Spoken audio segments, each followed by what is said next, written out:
Good morning, everyone. I'm Susan Demas, the executive editor here at Lincoln Square. And joining me, as always, on Tuesday morning is Edwin Eisendrath, who hosts It's the Democracy Stupid right here on Lincoln Square on Friday afternoons. Edwin also hosts a radio show on Heartland Signal over the weekend, which you can catch online. The name is also It's the Democracy Stupid, and that is also the name of Edwin's Substack, which you should definitely subscribe to. Edwin, thank you for being here. Well, I'm happy to be here another week with nothing to talk about, right, Susan? Nothing to talk about. Well, I do want to start somewhat close to home since you and I are both from Great Lakes states. And that would be our trade war ramping up with Canada, thanks to Donald Trump. This is not a trade war I think very many of us want. This is definitely something that Trump wants. But unfortunately, elections have consequences. Trump is our president. And so this is the trade war that we get. Edwin, Canada is one of our oldest allies. It is our top trading partner. It is of particular importance in some very key states for November: Michigan, Maine, Alaska, where we have key Senate seats. I'm just going to go out on a limb and say if we go ahead and embark on this ridiculous trade war that even publications like Forbes and the Wall Street Journal think are boneheaded, I mean, I think this alone will probably cost Republicans the election in these states. And Democrats don't even have to do a damn thing. This is going to hurt Americans everywhere. Look, trade is an enormous part of a modern economy, of any economy. And this is our biggest trading partner, Susan. I mean, I thought Republicans believed in trade. You know, I thought they believed in free trade. There's nothing free with this man. And by destroying our biggest trading partner this way, he's making us poorer, weaker. We're going to start to defend the northern border now. I mean, he's going to have to defend it from Americans trying to flee north. He's going to have to build up the Berlin Wall. I had somebody showed me, you know how Trump did that map that showed Canada as the 51st state. Well, I saw one that showed Canada also including all the states on the West Coast, all of the Great Lakes states, and New York, because a whole like, you know what, they seem still to be a democracy. They seem still to have the things that we value. I mean, it's not just Canadians who think Mark Carney is doing the right thing. Plenty of Americans are impressed that he's standing up to this bully in our White House, because this trade war would be a disaster for our economy, and the Canadian economy. I mean, I don't know why they insist on plunging the world into chaos, but this is unthinkable. I mean, unthinkable that we would take our biggest trading partner, by the way, where the balance of trade is close to even. You know, our economies are absolutely integrated, and saying we need to disentangle them. I mean, they'll destroy a number of American industries, unemploy tens of thousands of Americans, and it'll take decades to recover. Honestly, when you take this fiasco, Scott Bessent saying he's going to mess with the bond market, which he did last week. You take the tariffs that he's put on the world. You know, the economic policies of this administration are, I mean, Herbert Hoover was a better steward of the economy. They really, he inherited the strongest economy in the world and has drained it for his own benefit. And Americans are suffering everywhere. But what does he say about that? Oh, that's fake. I mean, their stewardship is awful. And this attack on Canada, complete with the chest thumping, we're going to rename Lake Ontario, you know? Right. Lake America. Yeah, sure. Right. Yeah. I mean, they're just dangerously incompetent, so stupid. And where are the Republicans? I mean, Democrats are saying no, and some business people are now saying no. Good. Where are the Republicans? Well, we believe in trade. Where are they? They're in the tank. Right. So yeah, will it cost them more seats? Look, I don't know what's going to cost them seats anymore. I can't believe there's anybody who's still going to vote for these clowns. So I mean, they're looking at a world record route, right? And no amount of propaganda is going to protect them from this, because people's lives are worse off than they were just 2 years ago. It didn't take 4 years; it took 2 years. Right. Not even. We're not even at 2 years. It just feels that way. We just had 2 deaths from measles in Pennsylvania, in a county that Kennedy once went to say, "Don't take a vaccine." Right, but as Byron Donalds, who's running for governor of Florida, said, the reason why measles is exploding is because of immigrants, not because of an anti-vaxxer who is the head of the Department of Health and Human Services, of course. But I want to talk a little bit about just the impact of this ridiculous tariff policy. Living in Michigan, where we are at the heart of the domestic auto industry, we are inextricably linked to Canada. If you own an American-made car, that car has probably passed between the Canadian and the U.S. border 8 times in the process of it being built. These supply chains are linked, and we also need to talk about the fact, Edwin, that in addition to what Donald Trump seems to be determined to do to kill the domestic auto industry with these tariffs and with trying to make Canada some sort of a pariah instead of our top trade partner, at the same time, he's also basically ceded the electric vehicle industry to China. And that will have incredible impacts, not just on the 21st century that we're living in, but the 22nd century. Yeah. And this is not going to be something that will be easily unwound by the next president either. I mean, these are really devastating impacts.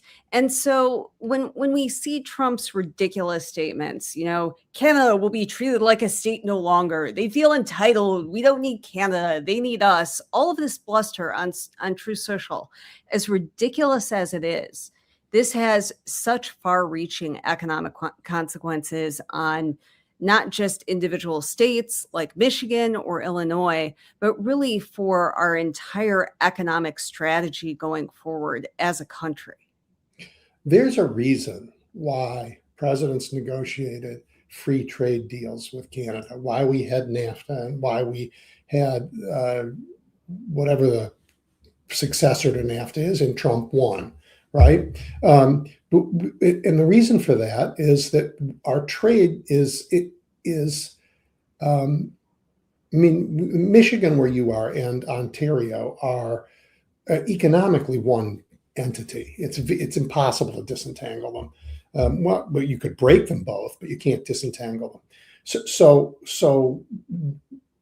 presidents going way back have thought, well, let's just make the best deal we can to say, so that on both sides workers benefit and the economies of both places can grow.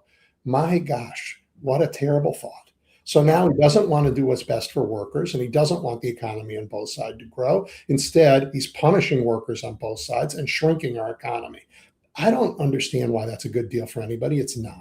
I mean, the one thing it will do is, and a couple of weeks ago, I think I told you that Abdullah Syed had a very tough election to get elected to be senator in Michigan. Now Donald Trump seems to be doing whatever he can to help him. That's exactly right. Yeah. That's exactly right. Because again, really, I mean, honestly, El Sayed really doesn't have to do very much except saying, hey, I oppose this guy, and he probably wins the election. Yeah, I mean, what's Mike Rogers, the Republican candidate for Senate, gonna do? He's either gonna he is gonna do what they all do, which is hang on to Trump's fat backside, right, with all his might, because if he moves from there, the Republican voters are going to walk away from him. So he's stuck.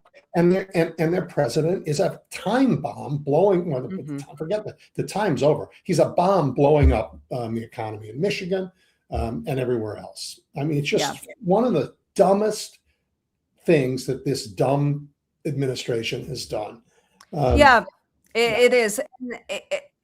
During his first term, Trump actually had some more traditional Republican conservatives in there who could pull him back from idiocy like this, who could pull him back from some of the worst impulses of Stephen Miller with his immigration policy. Now there are no guardrails. It's just a bunch of people on the crazy train, letting Trump do whatever he wants to do, whatever Natalie Harp wants to tweet out for him. And we're all paying the price for this because there is no economist out there who thinks that these tariffs are a good idea. And I have to say, I'm not the biggest fan of Doug Ford, but he was pretty amusing and spot on in his response to Donald Trump. A little more subdued than you did this morning on the radio when you said Donald Trump could kiss your ass. Did the Prime Minister tell you to ask you to tone it down a bit? No, he didn't. I'm not going to comment, but he wasn't against that. And I have a lot of real estate on my ass, so he has a lot of room to kiss my ass. So. Yeah, that hockey stuff is deep in the Canadian character. Yeah. Look, just one. You talked about the difference between Trump 1 and Trump 2, and I've been thinking about that a lot this week. In Trump 1, he did have people around him who were part of an older establishment, but I think the check on him was the law. And the biggest difference between Trump 1 and Trump 2 is John Roberts said president above the law. And when he did, Donald Trump said, great, then I can do whatever I want. And he has recklessly, wantonly, and terribly destructively for the American people and for the future of our country. And this fiasco with our most peaceful, biggest peaceful border in the world, neighbor to our north, is a disgraceful act of I don't even know what to call it. I mean, it is it's self-imposed economic sabotage, but it's also like declaring war on your neighbor. Yeah, and he says like an economic war declared on our neighbor. That is like, has he not had enough of war one way or another? This is a man who will take the side of dictators over our traditional allies over and over again. We've seen that with how cozy he is with Vladimir Putin, how he just melted in front of Xi when he went to China. And he even took the side of North Korea when they most likely hacked into our water systems in Minnesota. He said, Minnesota's a terribly run state. I believe that they screwed it up. Not Iran that we are at war with, and we're now doing nuclear exercises with North Korea instead of our traditional ally of South Korea. So time and time again, Donald Trump screams from the rooftop, I want to be a dictator. I like dictators. I have no use for our traditional allies, England, France, Canada, South Korea. All of those people can kiss my ass. And I want to throw in with the dictators. Yeah, so we know who Donald Trump is, but Americans are like, who are the Republicans? And time and again, minute by minute, they say, there's no difference between us and Donald Trump.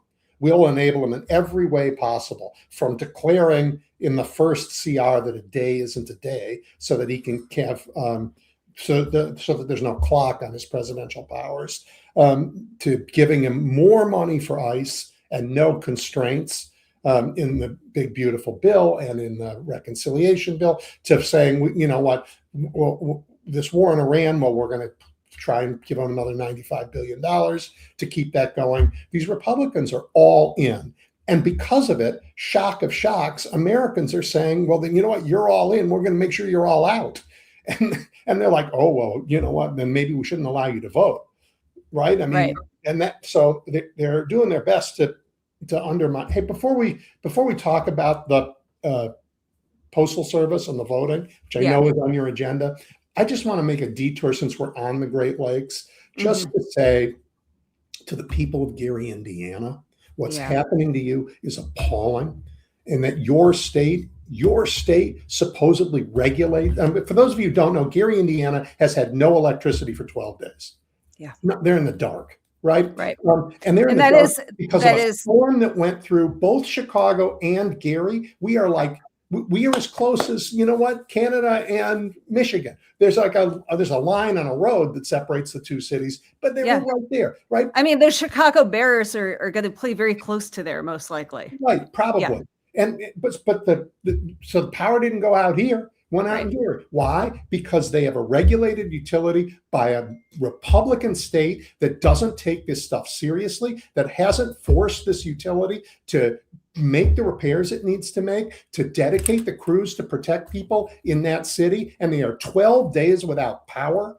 12 days. And let's talk about Gary. Gary is a very poor city. It's a majority Black city. Yep. And it is a city that has been extremely neglected in that red state of Indiana for years. And it is not a coincidence that that is the city that is without power. I agree with you about that. I mean, so you combine all of these wonderful qualities of modern Republicans, right? Their racism, their fealty to corporate profits over the benefit of individuals, and what's happening in Gary is appalling. And by the way, the company NIPSCO is owned by a company called NiSource. It had $1 billion in revenue last year. Right. They're a profitable company. You know what? And their stock has gone up in the last week. I looked. It's just disgraceful. It's disgraceful. It's absolutely disgraceful. Yeah. But this is the kind of thing that, you know, you can expect from these guys who won't hold anybody accountable for anything. Right. It's a disaster, by the way. Good luck getting disaster money to help anybody in Gary from this president. Not going to happen. Yeah, we know that Donald Trump's track record of helping blue areas versus red is extremely poor and purposeful. Well, right. I mean, Susan, you and I get to say, he is not my president. And that is not something I could say about Ronald Reagan. It's not something I could say about either George Bush. I didn't like them, but they were my president. This man said, I don't want to be your president. Right. And if you didn't vote for me, then you don't get anything. No. Right. Which is kind of a soft secession view of America. And it's this sort of thing, Edwin, that makes me very concerned, because I know that all of us are dealing with living in the second Trump era. And that in and of itself is a full-time job to worry about. But there's also the question of what comes next and how to put things back together and how to rebuild. And when you look at the absolute devastation that he is wreaking in terms of our infrastructure, our natural resources, our economy, what he's doing to our immigration system, to our food inspection system, you know, I mean, you can't eat blueberries, salsa, guacamole, salad. There are so many things that we are going to have to put back together. I think it will take an effort akin to when we put this country together in the first place in 1776, in 1783. That is the road ahead. And it is a daunting task. Well, you and I talked about this last week, maybe, and it sounds depressing when we acknowledge the damage this administration has done. Profound damage to our economy, to our sense of self, to our civil society, to the common decency that used to bind us together. We have no allies and friends in the world anymore. What he's done is said what he's done is really made sure that the future will be invented in other places, not here by the United States. That era when we led is over. Can we rebuild it? Can we reclaim it? Americans are remarkable, and we are talented, and we work hard, and we have a lot of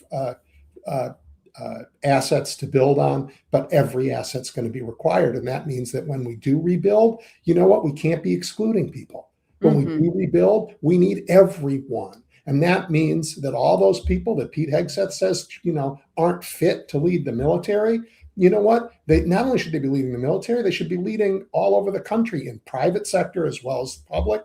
We need talent, and that talent comes from every corner of this country, not just from, the neighborhood of Mar-a-Lago or something ridiculous. I mean, if we're going to rebuild this country, we're not going to hand contracts to, I don't know, fix a reflecting pool to some pig who happened to go to a buffet at Mar-a-Lago, right? We're going to look for people of the talent to get the job done. And that's going to have to be true throughout our government, and we're going to have to rethink our government a little bit. And that's an opportunity that, I relish, because we did need to rethink some of it. But, not like Doge did. No. They didn't think at all. They just well, this is fun. Let me throw people out of work. Yeah. Right? This is fun. Let me stop food supplies to people. Oh, wait, food inspection? Forget that. And that's all grift. It's all give me some money. I'll make sure you're not inspected. Right. And they did a bang up job in reducing the federal deficit, which is now at 40 trillion. Yeah. Okay. Well, so the tax cuts, I know we're going to hear, we can't, we have to fix spending. We have to cut spending. We need some discipline in spending, but we also need to ask the wealthy in America who have pillaged the country. I'm sorry. We have to tell the wealthy in America who have pillaged the country, you will pay your fair share. Right. Yeah. Absolutely. Yeah. Yeah. Yep. Oh, so, we had, in addition to Bessent trying to bully the bond market, and the bond market saying to him, go jump in Lake America. We're not paying attention to that. And it's a problem, and it's a real indicator of financial risk across the country. We have him saying there will be D-Day in Iran, and then him saying, oh, wait, I didn't mean it. I mean, can you imagine being another country in that region and attempting to try and figure out what side America is on? You're getting bombed in the UAE, you're getting bombed in Oman. Oh, wait, and Trump wants to bomb you too now in Oman. Our ally. Right, our ally. It's just unthinkably insane. Yeah. And Americans have figured it out. Just look at his poll numbers. I mean, there's Reuters Ipsos has him at tied for a record low in his second term. He's at 33% approval. I mean, Edwin, you've been watching polls for decades, as have I.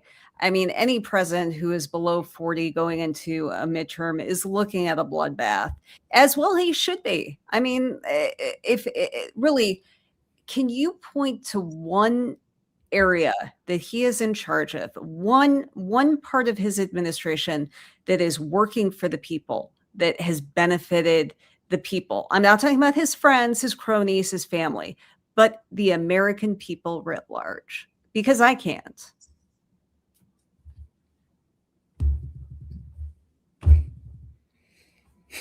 I have made Edwin silent. Well, you asked me to identify something that isn't there. Yeah. He's done not a thing for anybody. Yeah. I mean, he couldn't even throw us a good birthday party. I know, the easiest layup in the world. Celebrate America's 250th birthday, something everyone wants to do. And he couldn't do it. No, it was a lame state fair with canceled musical acts and a fascist rally for the president. Yeah. Great.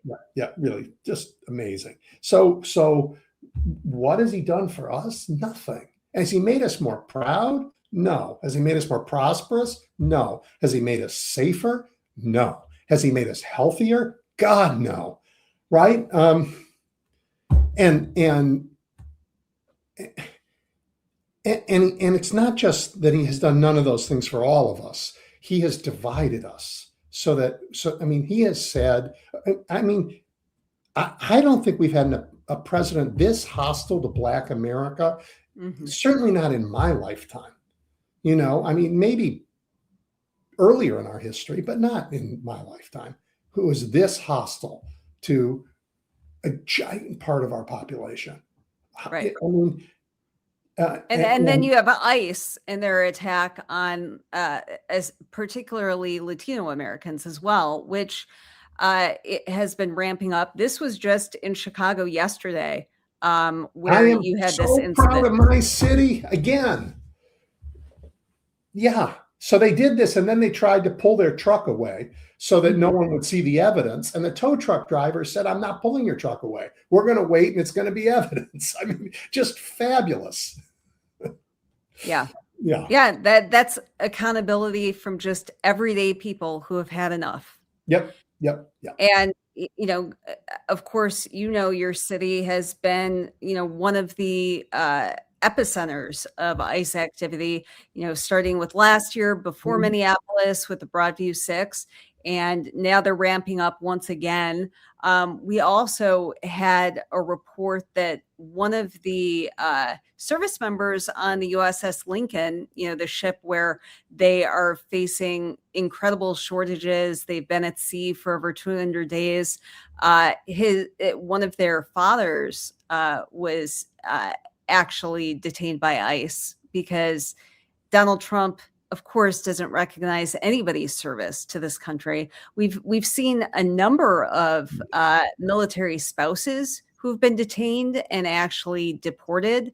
I mean, the cruelty of this administration really has no bounds, Edwin. They know their days are numbered, and so they are going to do everything they can to get rid of people of color in the United States while they have the power to do it. And they're,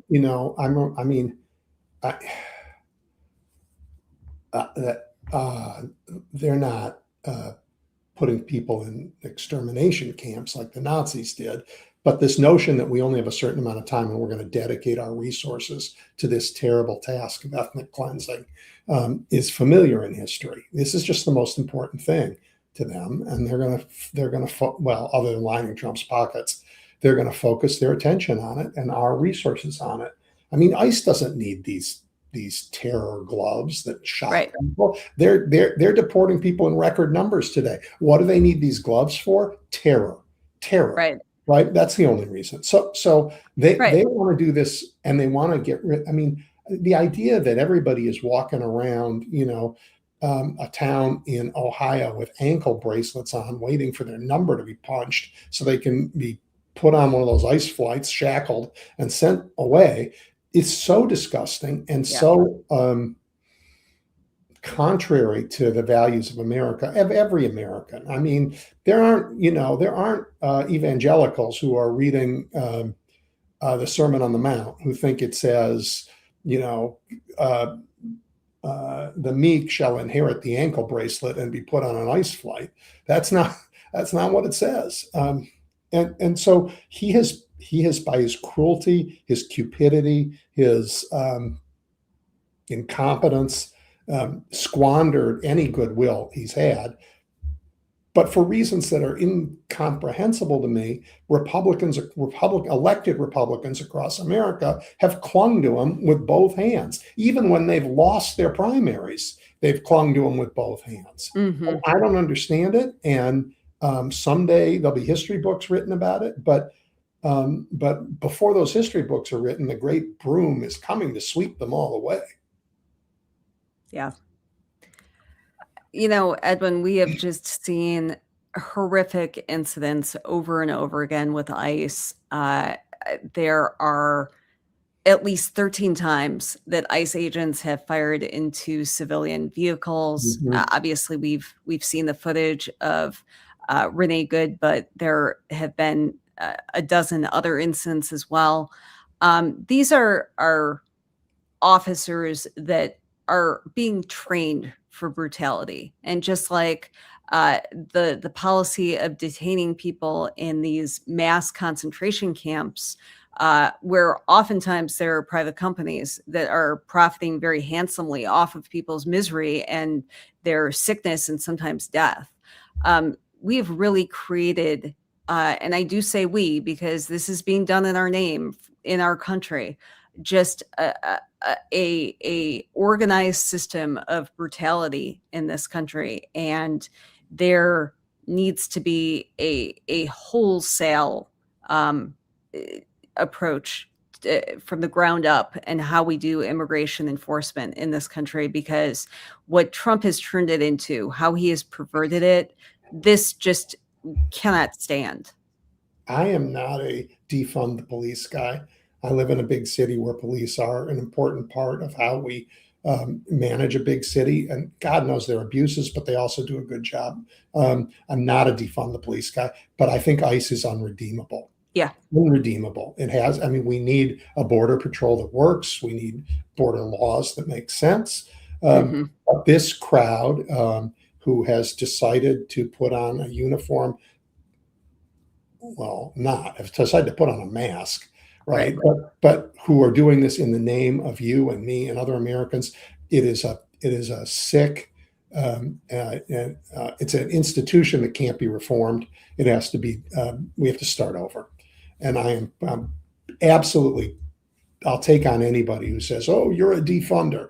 You know what? I'm not. I'm actually not. But I also know that what we fund has to do the job we ask them to do, not this cowboy cruelty stuff where, you know, let's just ride into town and shoot the folks who stand in our way.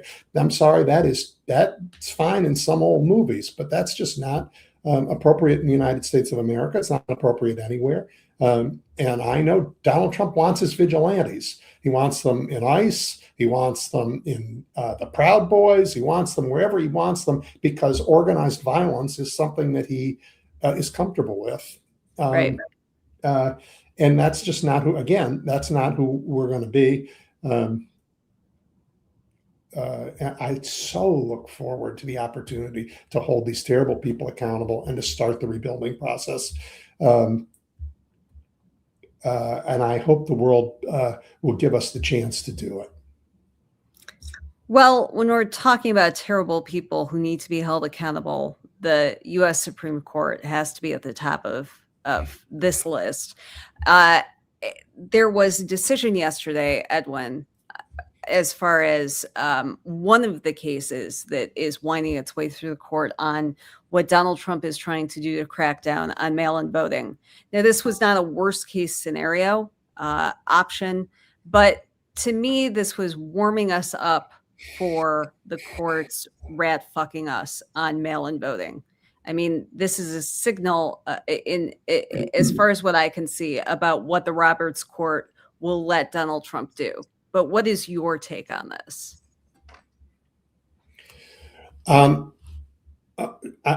Americans have to be brave enough, smart enough, and tough enough, as the Hungarians were, to win an election that isn't free and isn't fair. It'll happen. It won't be fair. It's already not fair because of the mid-decade gerrymandering. It won't be free. Donald Trump has told America he will cheat every way he can in this election. And Republicans have, by and large, gone along with them. And we have election deniers across the country who've managed to get embedded in the election process in places. It's quite frightening. So we have to overwhelm them. We have to overwhelm them. And I believe that we will. I think Republicans are dispirited and don't want to vote. And I think Democrats will crawl over broken glass to vote in this election. So and not just Democrats, but Americans who are tired of this will crawl over broken glass. So but he will cheat, and he's trying. And the Supreme Court, I reread this week, Trump versus the United States. I just reread it. I thought it was time. It's 2 years. Let's see what it's meant. And, you know, in one line, Roberts says, you know, there are three branches of government and the president is one of them. Not the executive branch. The president is the branch of government, right? Right. And I mean, their idea of the executive branch, this over-empowered unitary executive theory, which they seem to believe in, particularly when there's a Republican president, because they didn't believe in it when Joe Biden was there. They were all about, oh, well, major questions. Right. Yeah. So the Roberts Court is going to be, I don't need to speak for the future. Today, the Roberts Court is about as popular as, you know, the flu. for a reason. They have perverted the law. They paid no attention to precedent. They have used their power politically, which our founders told us was the most dangerous thing, right? If I can't remember which Federalist one it is by Hamilton, the number, but he said, if the judiciary is in league with one of the other branches, we have everything to fear. And sure enough, we have everything to fear from these guys. They will take our liberty as they have. And part of that is that Congress hasn't pushed back. Right. But if Congress is about to push back, and then we're really going to see what they're made of. Because Congress is going to demand all its prerogatives and power when it's in other hands. Thank goodness. Right. The overall impact of everything that Donald Trump is doing with his executive orders, with his court actions, with what he's trying to get the Postal Service to do, what he's trying to get ICE to do in terms of our elections. He's trying to sow doubt in the results. He's trying to sow confusion. And I do think that it is working. I mean, there are a lot of people who may not get their mail-in ballot, if this injunction actually does go through. And it's a challenge. It is for us, and we're going to have to rise to it. But you know what? Susan, it's not working like it used to. I mean, he's like, the My Pillow guy lost in Minnesota. He did. And he says, I lost, but it was stolen. And you know what? Nobody's even paying any attention to him. Right. Right. Donald Trump is going to whine that he's lost. He's going to say Democrats cheated. And then he's going to say, but I wasn't on the ballot. That's why the Republicans lost. Everybody knows that America's going to vote these terrible people out of office. And everybody knows it's going to happen. And when it does happen, they're going to try and pretend it didn't. I'm sorry. Can you imagine if Mike Johnson said, I'm not seating the delegation that won? Yes, I can. And I can also imagine Donald Trump seizing ballot boxes, especially in cities like Detroit. 10 million Americans will peacefully surround the Capitol and sit there until they do the right thing. I mean, we are not going to let them take our democracy, Susan. We're just not going to let it happen. And it has happened in other countries, but freedom is deep in our character. It is deep in our character. When we don't just vote for congressmen, we're voting for school boards all over the place, by the way, and winning and kicking out those terrible whatever they are, Moms for Liberty, down in Florida. Yeah, right. We are winning these elections, and people want to take our country back, and we're not going to let it happen. He doesn't. I mean. This taco, as we call him, right? Is he really going to try and order the army to Tiananmen Square us when we say, no, you have to seat them? And if he does, do you think the army will do it? I don't. Well, they are killing innocent people in the Caribbean as we speak. They are killing innocent people in the Caribbean. They're killing innocent people on our streets. ICE has done it and continues to do it. But millions, that's a different question. And